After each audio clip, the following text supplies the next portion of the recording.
And then you can apply domain specific normalization. So for example, you need to adjust the drugs based on body weight. So based on the application, you can have application specific normalizations.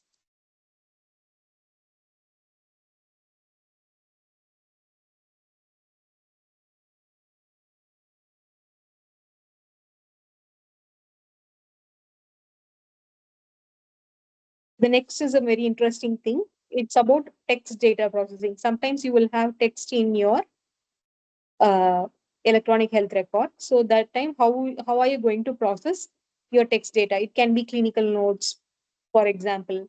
So one way is tokenization. So tokenization means, suppose for example, if you have a input token, say, so input what is it, a sentence like this: patient has hypertension and diabetes. So this is written in clinical notes. So tokenization means you are going to split this into smaller units like words, phrases, and subwords. So after tokenization, how it will look like this? It will look like this. So patient will is a separate token. Has is a separate token. Hypertension will look like a separate token. And is a separate token. And diabetes is a separate token. So this is called tokenization. So tokenization is nothing but splitting of the text into smaller units or tokens. So we are splitting the text into tokens, and the tokens can be words, phrases, or subwords. Next, in text data processing, you have stop word removal. So what is stop word removal means? So you can remove the common words or the words which do not add any meaning to the information. So for example, here in this, here has no meaning and has no meaning. So if I remove those things, then after stop word removal, the output will be only patient, hypertension, and diabetes. So this will be the outcome. And then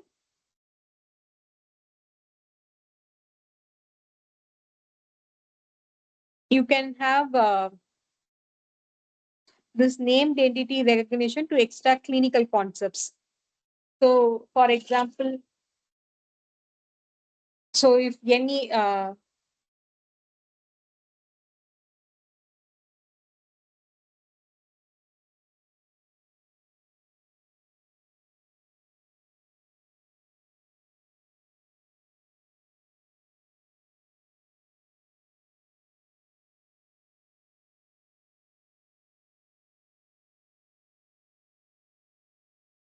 so suppose this NER identifies and classifies the key terms in the clinical test. Suppose you have a clinical notes. From the clinical notes, you need to extract only the disease or the medications or the procedures or the body parts. You can use this named entity recognition. So for example, if you have an input text like this, the patient was diagnosed with type 2 diabetes and prescribed metformin. So this is the clinical notes which is written. So given this text, this NER can represent, so the NER can extract what is the disease. Disease is type 2 diabetes. And the medication used is metformin. So this is a small example for NER extraction.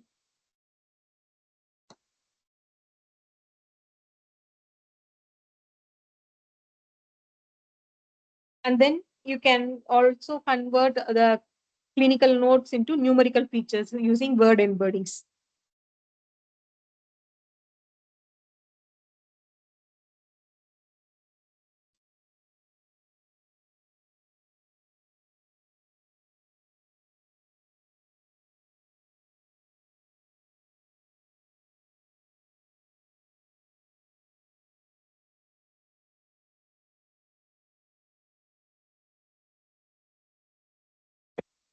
Then you have feature engineering. So feature engineering is to represent the features from the input. When input has lot number of features, you are going to select the features from that one, and you are going to represent the features for the model. So that is called as feature representation of the features is called as feature engineering. So for feature engineering, there can be a lot of things which can be done.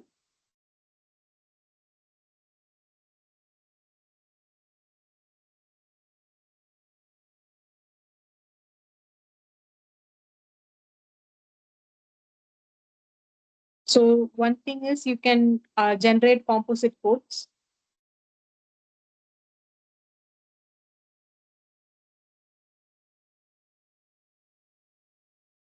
And then you can extract temporal trends. For example, you want to understand the change in creatinine over time.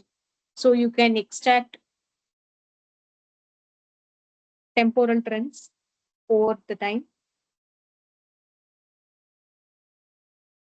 And then you can compute the interactions between several features. You can compute the interaction between lab results and medications, for example.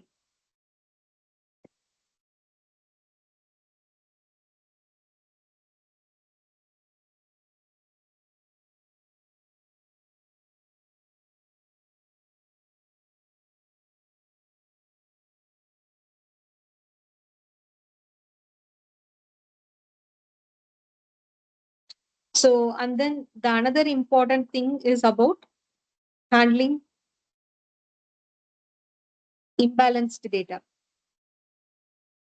So imbalanced data is a huge problem in medical domain.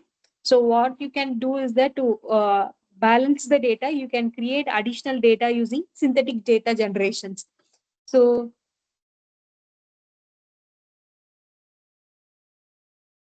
so synthetic data generation, you can use generative adversarial network is a famous technique in deep learning. So you can use that one, or you can use variational autoencoders for generating synthetic data. Synthetic data means duplicate data. So that we can balance out the data set. So before that, you need to know what is imbalance. Imbalance means, so suppose if you have two categories of data, one category of data will have more number of data when compared to the other category. So there is an imbalance in the data. So to avoid that one, what we will do is that we will balance out by adding more additional data. So one way of doing is generating synthetic data using GANs or generative adversarial networks or variational autoencoders. You can use any of those things. And also we need to have an eye on this class weighting. And the other thing to look at is dimensionality reduction.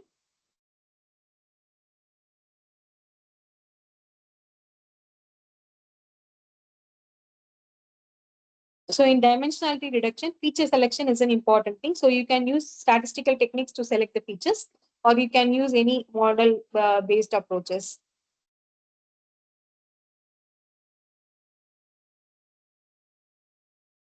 So for dimensionality reduction, we can use principal component analysis or autoencoders for dimensionality reduction.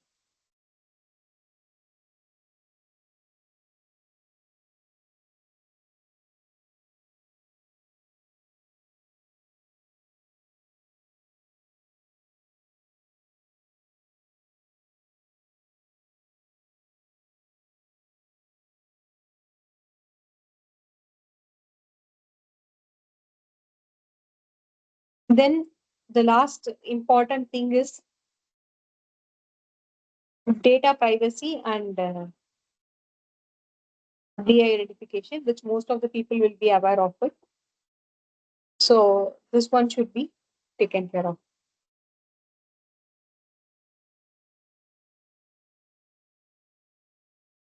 So the patient information or any sensitive information has to be de-identified before we are processing into research.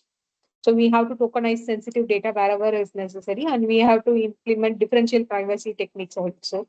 So we need to take care essential things. So once pre-processed, the data will be split into training, validation, and test set. So depending upon the machine learning task which you are going to use, whether it is classification, regression, or survival analysis, on different architectures can be applied for that one.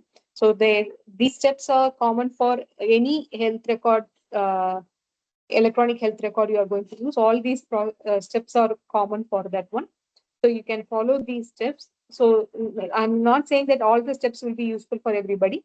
So whatever is essential, follow those steps, and then you can choose the once the data is ready. Once after this pre-processing, your data will be ready to be given to the ML model, and then you can split into training, validation, and test, and then apply your model. So any questions?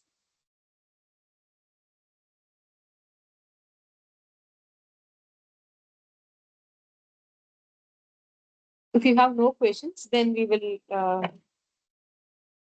go to the class topic.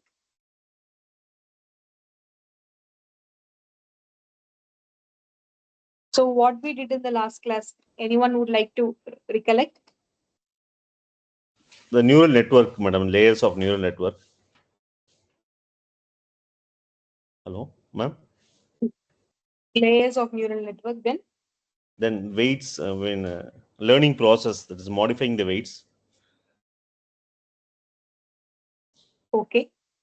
Then setting the weights initially, that's uniform initialization, Initialization of weights. normal initialization. Yeah, initialization of weights. Then important thing we did.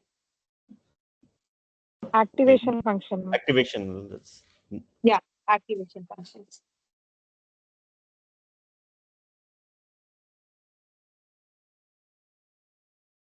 So what is activation function? the non-linear functions, a mathematical function output. Yeah, it's a mathematical function. It's a nonlinear function. Why do we need activation function?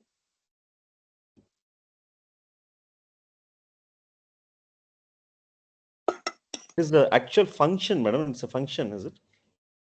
Yes.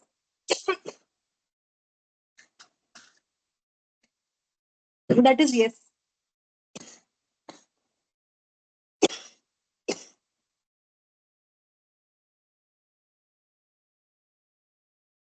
So why do we need an activation function? Ma'am, to process the output after the biases and the weights are added to the input, it helps us processing it. Okay, it helps us processing it. Why it helps us processing it? What will happen if the activation function is not present?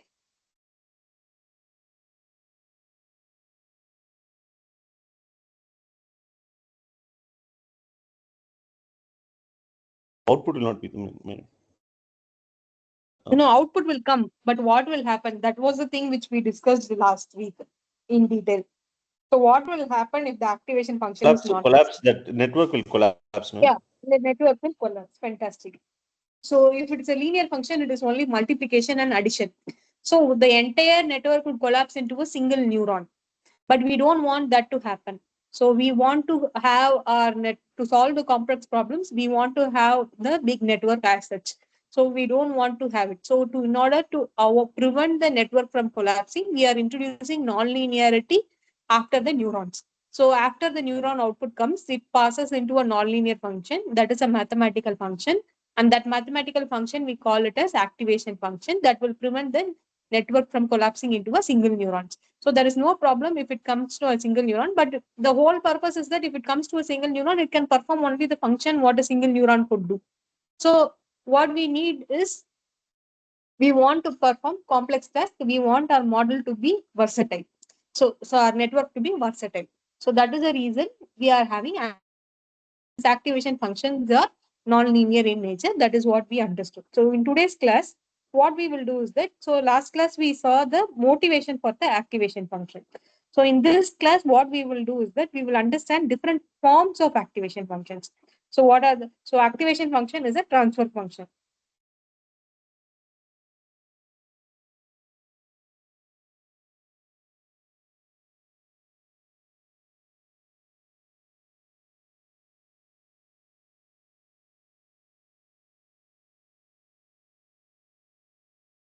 So input is a floating point number and output is also a floating point number. So the word function here comes from how the operation is structured mathematically. So, but we can also think this as a programming language function or a subroutine. So how we think it as mathematically, so it has the name called function. So let us assume, for time being, let us assume that x-axis is the input, y-axis is the output value. So let us consider, to picture the activation function, we can draw it as a 2D curve and we can picture it.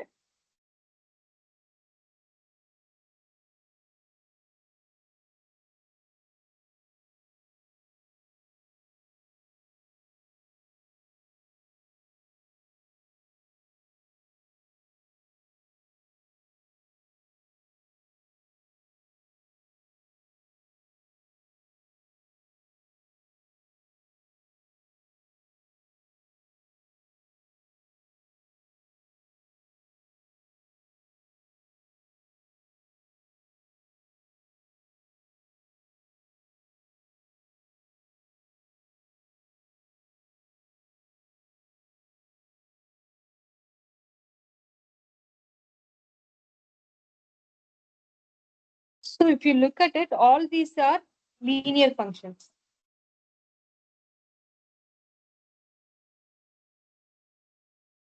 You can call this one, as an identity function.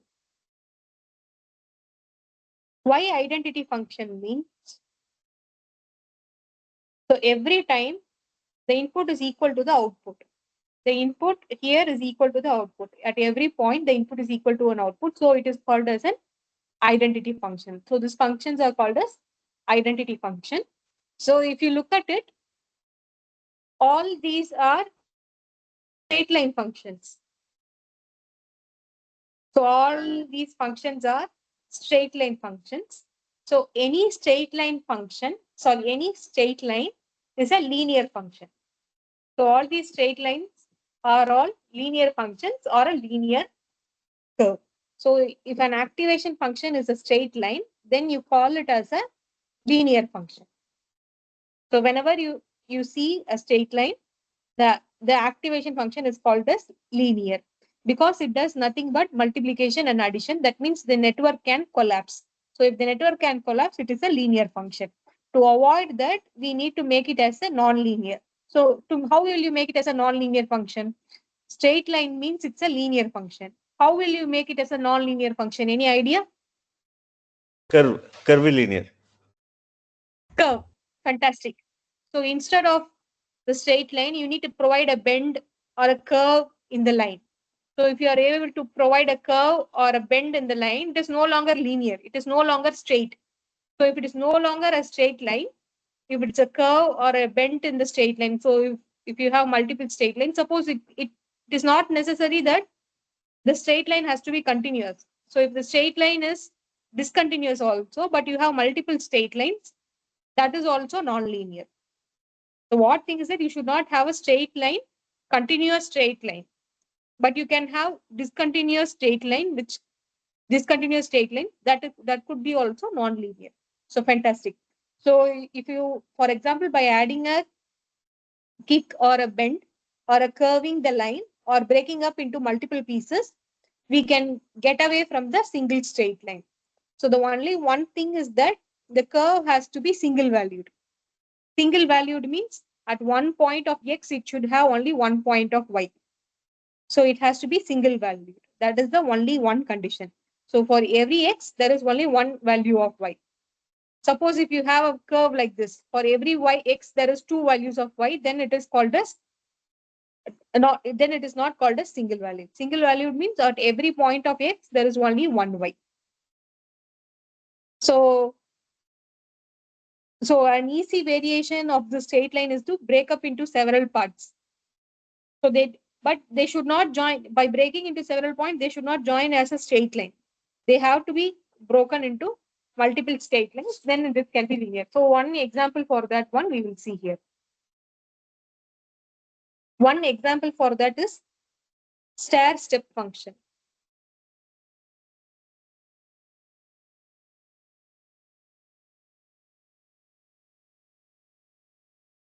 So stair-step function.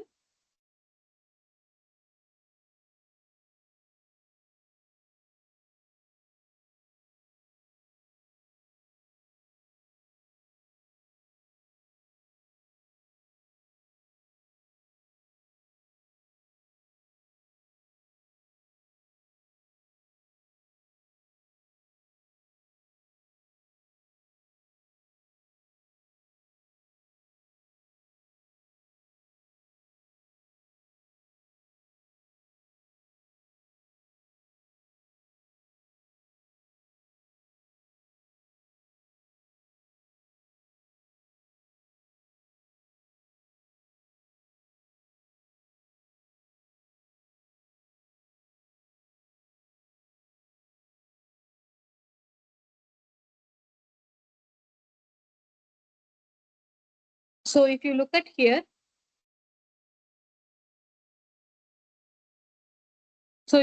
here, the value of this one is 0.2 for value less than 0.2. The value of this one is 0.4 for value less than 0.4.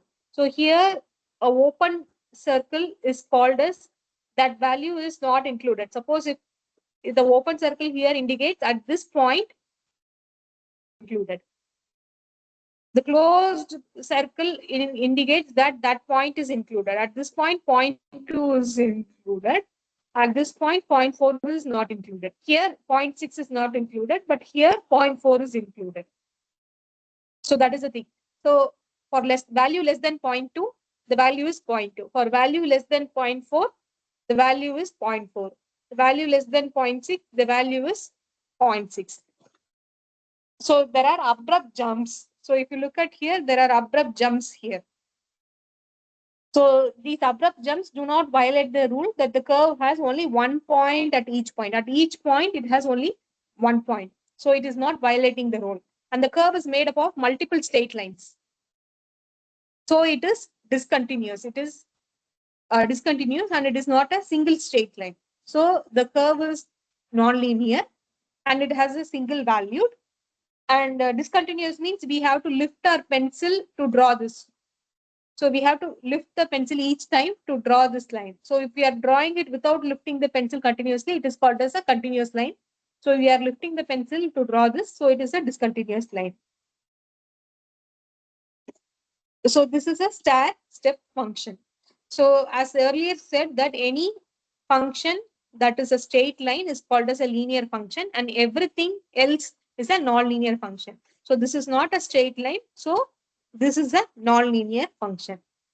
So this holds even when we are using multiple straight lines. So this is a straight line, but we have multiple straight lines.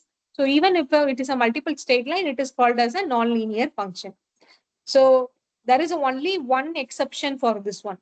So an activation function can be a linear function only at the output. So except the output, everywhere it has to be a non-linear function. At output, there is no problem because there is no neurons who is going to follow after that. Even if the neuron collapse at the output, there is no problem. There is going to be a single out. What to say?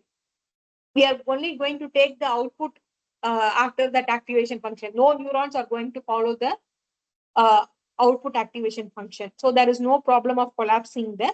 So that is so it is less risky to use a linear function at the output. So that is the reason we are using linear function at the output.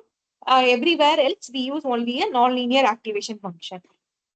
So because the activation function is often called as a nonlinear part of the artificial neuron processing, the activation function is by itself is called as nonlinearity.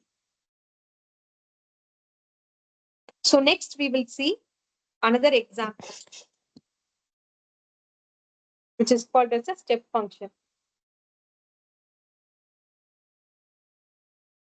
Function is the identity function, because an identity function is no activation function itself, because the output. So if you look at here,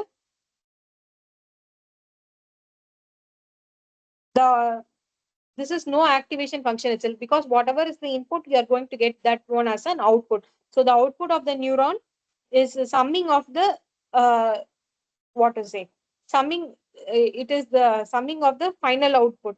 So there is no, without any further change, you will get it as the output. So whatever is the input, you will get it as the output. So whatever it comes out of the neuron, you will get that one as the output. The activation function has no role in playing. So whatever comes as an input, you will get as an output. So whatever comes out of the neuron will you get as an output. So there is no need for the activation function itself. So this activation function is rarely used, but only at the output neuron, identity functions can be used. Whatever comes as an output will be sent as an output. The identity function is used only at the output neuron. Otherwise, it is not used elsewhere. So another simple activation function is step function. It is used in perceptrons.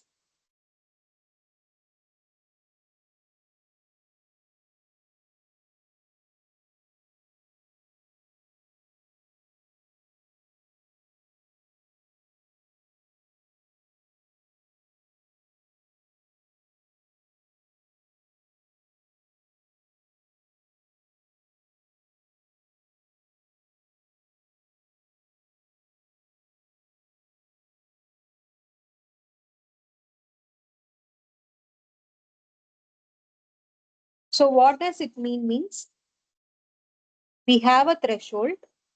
So after the threshold, it will take one value. Before the threshold, it will take another value. At the threshold, it can take either one value from this side or it can take another value from this side. 0. If I'm indicating an open circle means this value is not included. Filled circle means this value is included at this point. So here this value is included. Here this value is not included. So before and after the threshold, it takes two different values. So that is a step function. So is it clear? So it takes two fixed values at both the left and the right of the threshold value. So it has one value until some threshold, then it has some other value after that threshold. So there is two variations of this step function, that is called as unit step function and Heaviside step function. Is it clear what is a step function? Step function means it takes two fixed values, one after the threshold. Till the threshold, it takes one value. After the threshold, it takes another value. So at the point of threshold, it can take any of these values based on the specifications.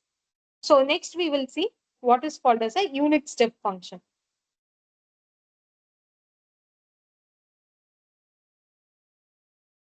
So unit step function means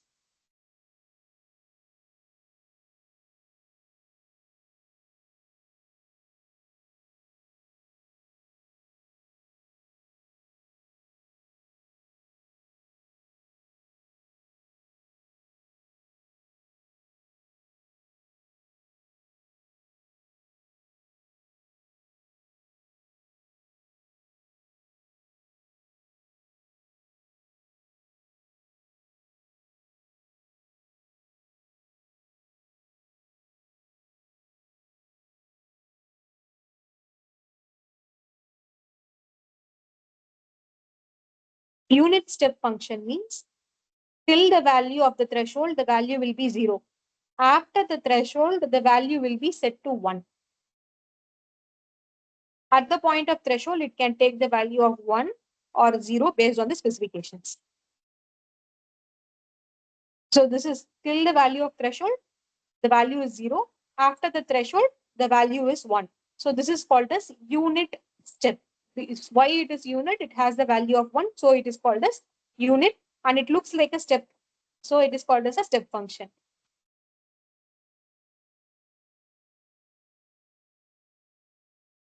Next,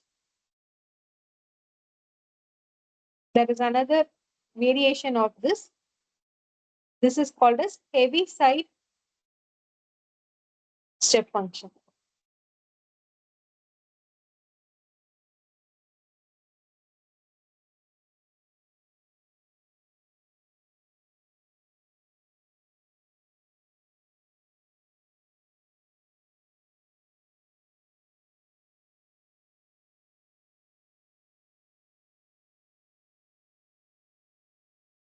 So here, what is the difference between unit step and heavy step is unit step, what we saw, till the value of threshold, it will have the value of 0. After the threshold, it will have the value of 1. So here also till the value of threshold, it has the value 0. And after the threshold, it has the value of 1. But here the threshold can be anything. But if the threshold is set to 0, then it is called as heavy side step.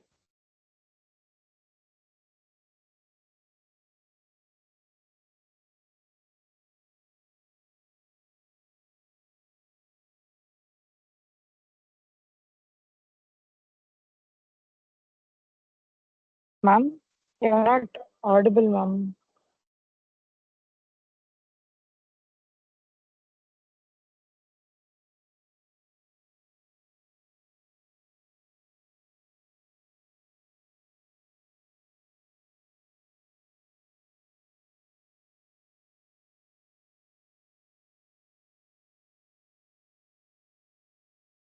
Ma'am,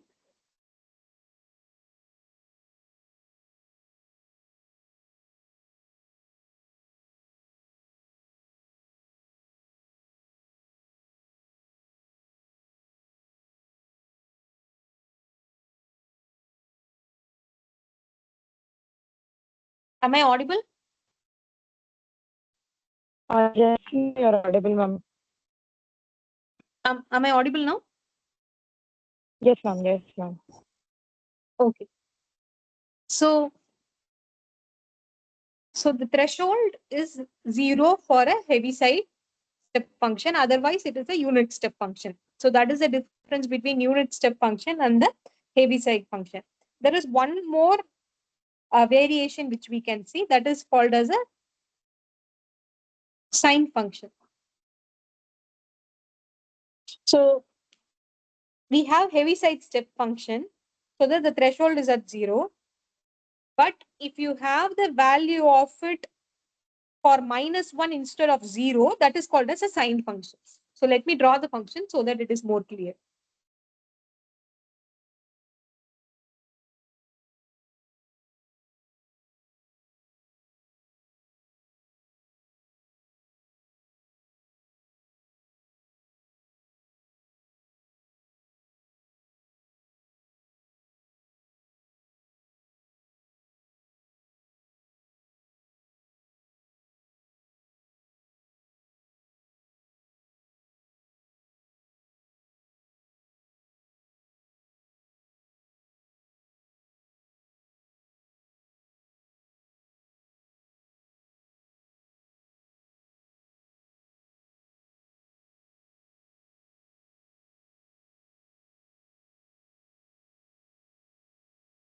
So if you look at here, the threshold is 0.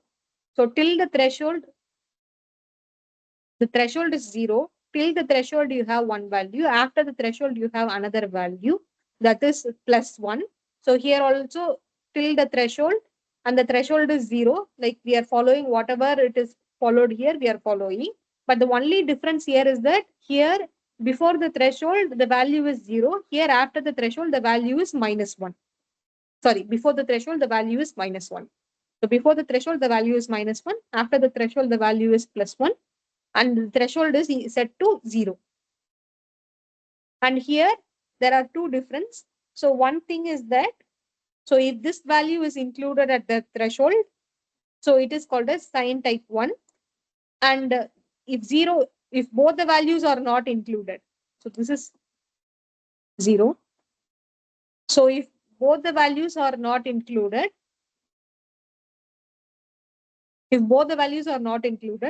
at that point, the value is 0, it is sine type 2. So there are two variables. So is it clear? Any questions? Ma'am, ma'am, in heavy side step function, it became from 0 is the, ma'am, can you explain the difference between heavy side step function and sine function, ma'am? So heavy side step function is, so you have a threshold and the threshold is 0. So till the value of threshold, you have the value of 0 till the value of threshold. After the threshold, the value is set to 1. This is heavy side step function. So here what we are doing is that at this point, you have a open circle and a closed circle. So this open circle means this 0 point is not included at this point. So at this point of 0, when x-axis is 0, y value is 1. So this point is included. So this point is not included. So I have put an open circle here and a closed circle here. The main thing you need to understand is that the threshold for the heavy side step function is always 0. So till 0, the value is going to be 0. And after the threshold, the value is going to be 1. Is it clear? Yes, ma'am. Yes or not?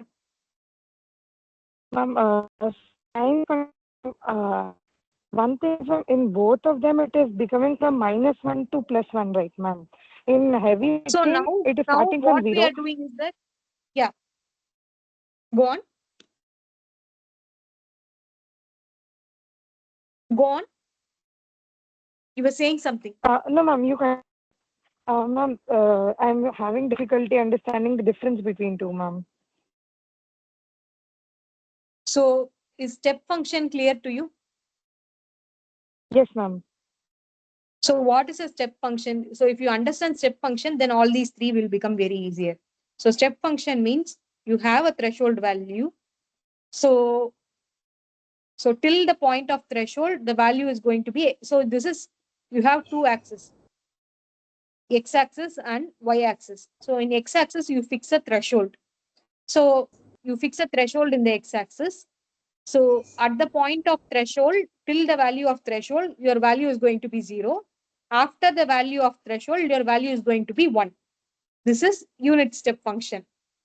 So now what you are doing is that here you are setting the x-axis as 0.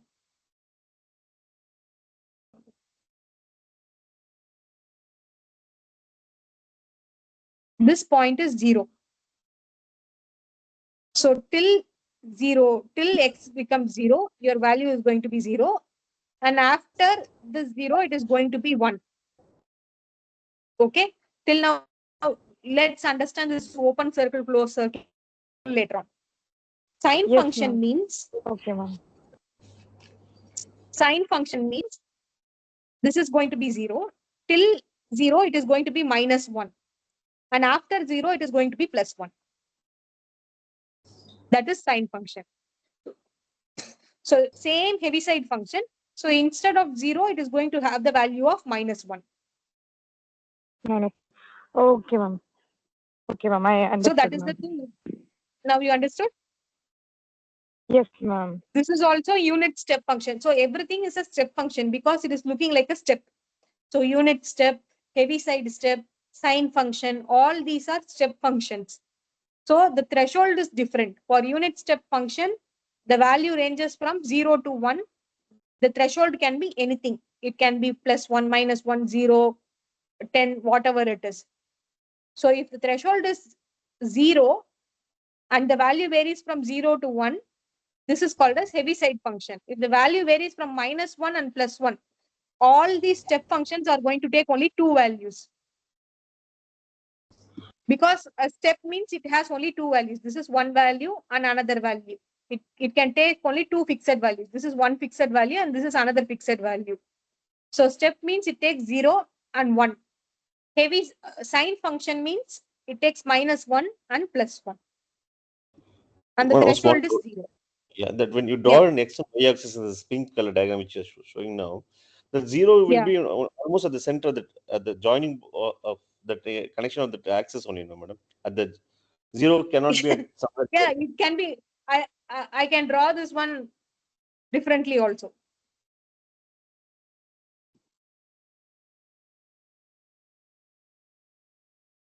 Like this also I can draw. It is not necessary that if I draw like this, 0 has to be here. 0 can be here also. Here it can be -3, -4, anything. Sure. Got it. Yeah, that is also. Is it clear? So now So all the this step closed functions are circle. non-linear functions, non-linear. Yeah, all step functions. Only a straight line is a linear function. Even a Understand. multiple straight line is a non-linear function. So the Okay. step function is as a bend in the linear what to say, a straight line. So it is a non-linear function. Okay, ma'am. Got it. Closed circle, open circle is that here we have an open circle, which means that at this point, this is a closed circle. Closed circle means we are including this point. So this point is included, this point is not included. And this one in the sign function, so here is an open circle and this is a closed circle, which means that at this point, when x is equal to 0, this point is included, which means that when x is equal to 0, the value is going to be 1. When x is equal to 0 here, the value is going to be 0. This 1 is also not included, -1 is also not included. That is what we have to understand. Open circle means that value is not included. Closed point means value is included. So there's one more option also, no, no, no. -1 also can be an option, no? Yeah, -1 also can be an option, but we are seeing only two sign types. Okay, okay.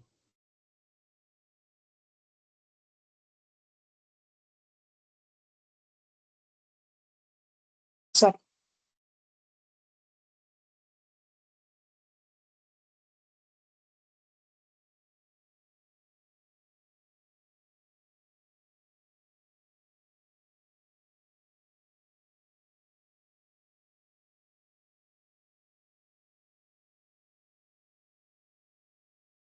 So we have next piecewise linear function. In piecewise linear function, the famous thing is we will have several straight lines. So suppose we have several straight lines. So piecewise it is called as linear.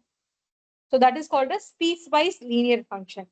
So we will have several pieces of straight lines.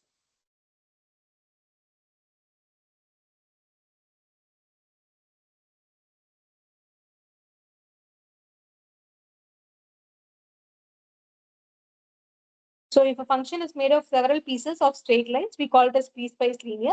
Still, it is a non-linear function because these pieces together should not form a single straight line. So the most famous piecewise linear function is ReLU. Small capital R, small e, capital L, capital U. It is called as rectified linear unit.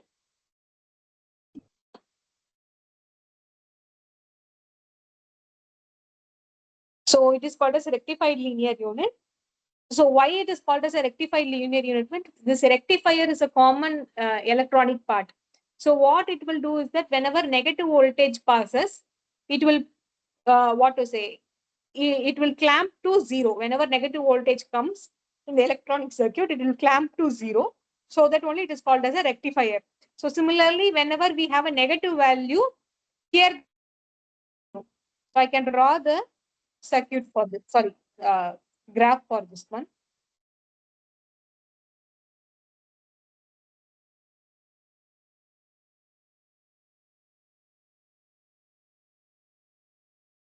So here it is ranging from -5 to +5.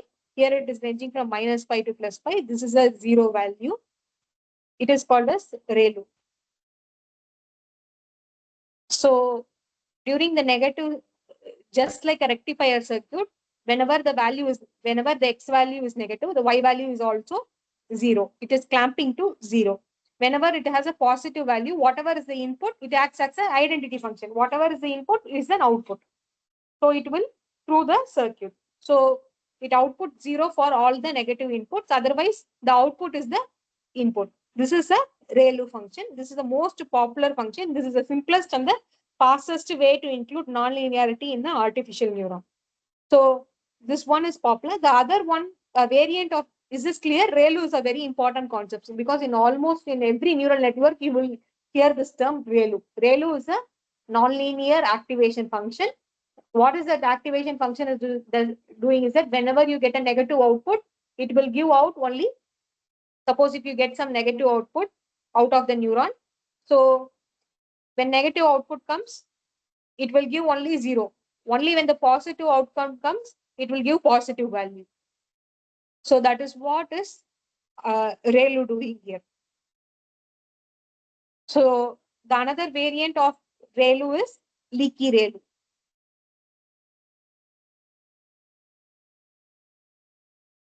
So the leaky ReLU ReLU or leaky ReLU or the first choice of activation functions.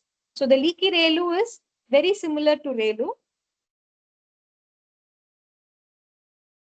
So the positive the positive side is still the same. The input follows the output. The output follows the input. Whatever is the input is coming as the output. But instead of clamping into 0, it has a leaky negative side. So rather than the output of 0, this function outputs the input, which is scaled down by a factor of 10. So it is scaled down by a factor of 10 here.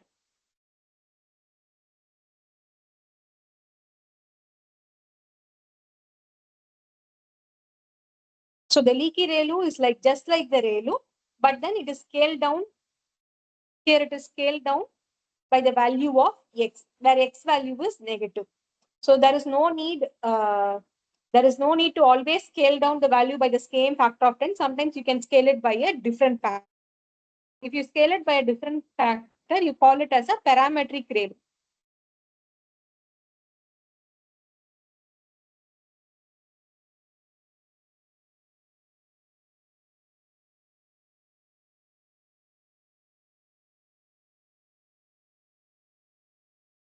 Parametric ReLU means you scale it by different factors.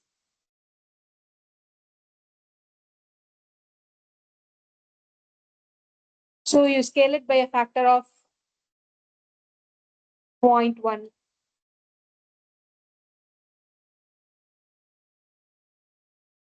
You scale it by the factor of 0.3.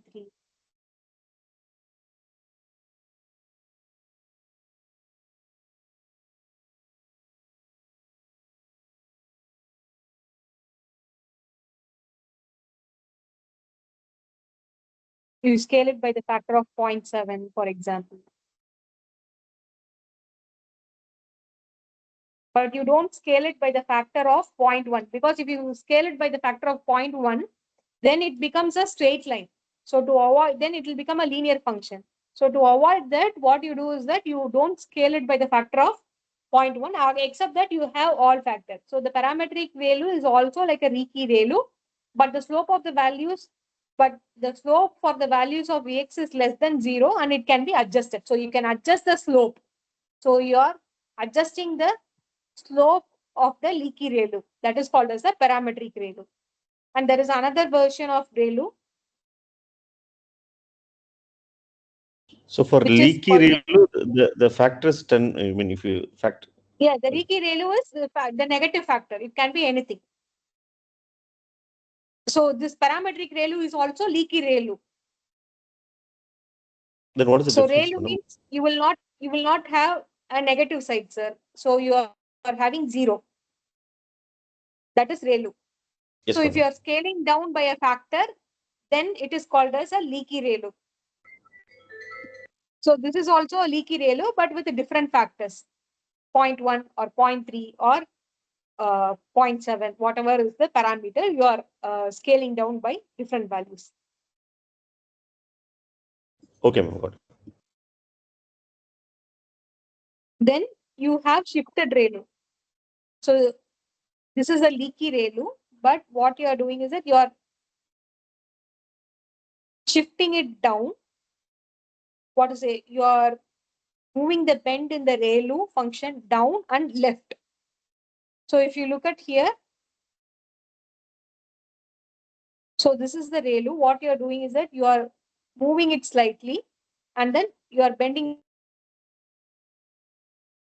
So this is, you are shifting the actual ReLU towards the left and you are bending it down. So this is the shifted ReLU. So you can combine basic ReLU and leaky ReLU. Leaky ReLU is for your, to best avoid this confusion, you can call leaky ReLU or else parametric ReLU. You can call any of these names. Either you can call this as a leaky ReLU or parametric ReLU because you are going to fix the factor for it. Is it clear, sir? Yes, ma'am, understood. The output will be minus, unlike the Yeah, the output, regular. yeah. Yeah, instead of 0, it will have a minus value, but it is scaled down by any of the factor which you are giving. So it is either Yeah. called as a leaky ReLU or you can call it as a parametric ReLU. Yes, got it. So there is one more variation to this. With that variation, we will stop today's class. So that variation is called as max out.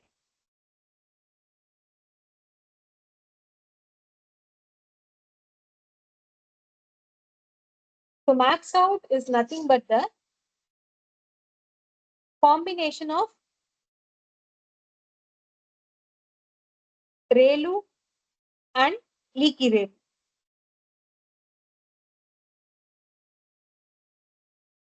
So suppose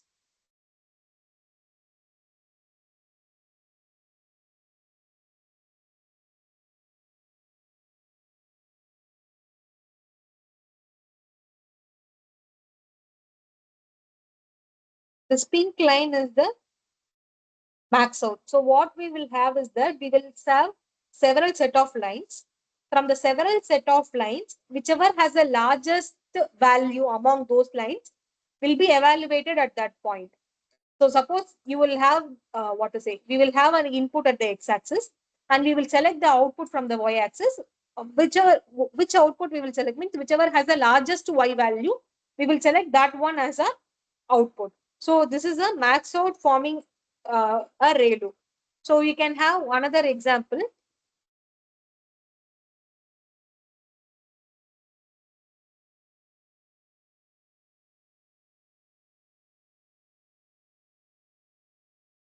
So there are multiple lines which is going, but you will select the line which has the largest value of y. So here, if you look at it, we have formed a max out. Why it is called as max out? The maximum value of the y will be taken out. So it is called as max out. So the maximum here, it is the max out is forming a lobe side bowl. Lobe side bowl means one side is lower. It looks like a bowl. So this one is looking like a bowl. So one side is lower, one side larger than the other side. So it is called as lobe side. So this is looking like a lobe side bowl. So there is another example you can consider like this. So you will have lot of lines, but you will, so for example, you can have several lines like this.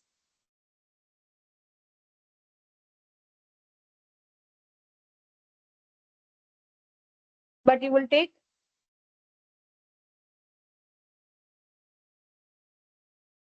only the maximum out of that one. So this is called as, this is forming a symmetrical bowl.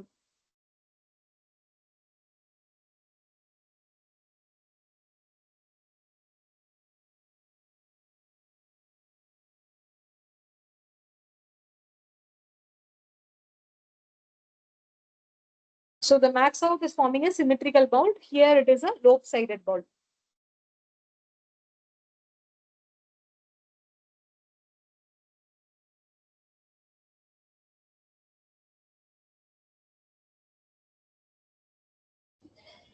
So whatever has the maximum value, you are taking it out of it. So it's a combination of basic ReLU and leaky ReLU. It is formed by several set of lines, but for every x value, you are taking out only the largest value, largest y output as a output.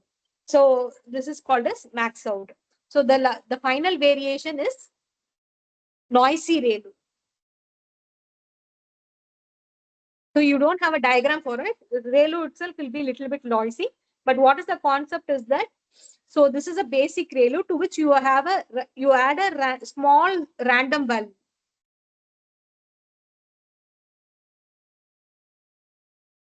Small random value is added to the basic standard ReLU. So you are to the input of the standard ReLU, you are adding a small random value. Then it becomes a noisy ReLU. But this is not frequently used, but this is also one of the type of ReLU to be understood. So ReLU is so even in today's algorithms, many people use only ReLU. So you need to understand the basic concept of it. So what we did today is that we saw about several activation functions. So activation function is nothing but a transfer function. It has a floating point, input as a floating point and output as a floating point. So activation functions cannot be a linear function. If it is a linear function, then collapse will take place. So, but it is only permitted. The activation function can be linear only at the output neuron. So at the output neuron, we use only the identity function. So whatever is the output will come as, whatever is the input will come as the output. So we saw several forms of activation function. One is star step function, and otherwise other one we saw. Then we saw the variation of step functions, unit step function, heavy side function, sine function. In that we saw two types. Then we started discussing about piecewise linear function. In that we saw about rectified linear unit, or otherwise called as ReLU. Then we saw the types of ReLU function: leaky ReLU, parametric ReLU, shifted ReLU, max out, and noisy ReLU. Is it clear?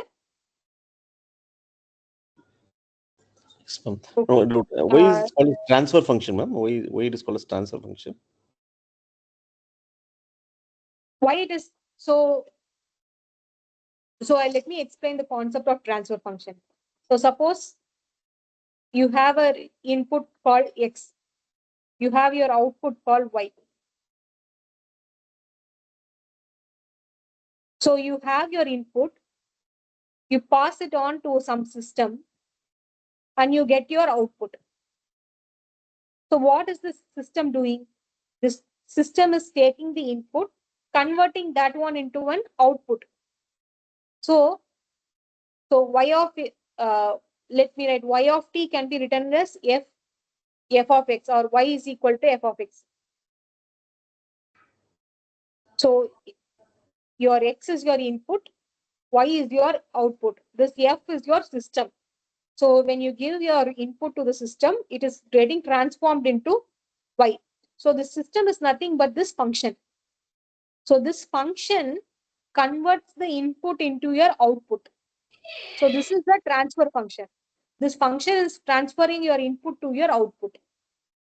So the system is called as a transfer function. So activation function is a transfer function. So what you do, you have several inputs from several other neurons. What the neuron does, it combines all the input neurons, weighted input neurons. It gives to the activation function, and then you get your output here. So you are transforming this input into this output. So it is transferring this input into an output function. So it is called as a transfer function. So it is acting like a system, non-linear system. So that only it is called as a transfer function. Okay. Is it clear, sir?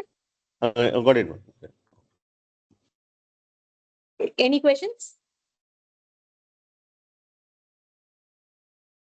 Okay, if you have no questions, then we will see in the next class.